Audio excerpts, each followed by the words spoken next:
किन चाहिँ तपाईको कोही मान्छेहरू चाहिँ एक्स्ट्रा अर्डिनरी हुन्छ र कोही मान्छेहरू चाहिँ तपाईको अपर्च्युनिटी पाउँदा पनि चाहिँ अगाडि बढ्न सक्दैन।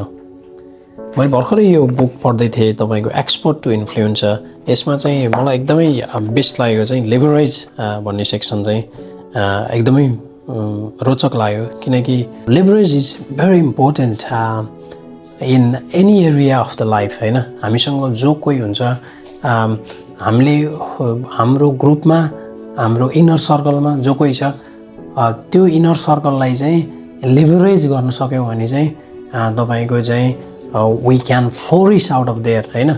I've been reading and following many companies. त्यो many companies मा चाहिँ तपाईको लिडर चाहिँ एकदमै ट्यालेन्ट अनि शार्प अनि त्यसपछि एजुकेटेड भएर हैन कि उसँग भएको चाहिँ जुन पिपुल छ उसको रिसोर्सेस त्यो रिसोर्सेसलाई चाहिँ उसले प्रपरली युटिलाइज लेभरेज गरेको भएर चाहिँ सक्सेसफुल भएको देखेको छु।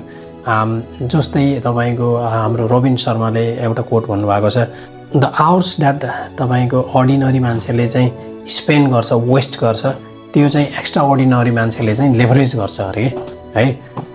त्यसरी नै तपाईको ज्याक माले पनि भन्नुभएको छ, मसँग यति धेरै काम गर्ने मभन्दा like so many talented people are there, the way our company is growing is because I leverage them well भन्नुभएको छ कि। So leverage is very important in like daily life.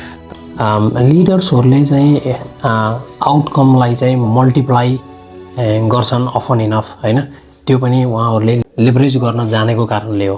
घरमै पनि तपाईको आफ्नो परिवारसँग पनि तपाईले राम्रोसँग सबैलाई लेभरेज गर्न सक्नुभयो भने you can get best result out of it. Same in the office and same school same everywhere. So leverage is very important if you know how to utilize it.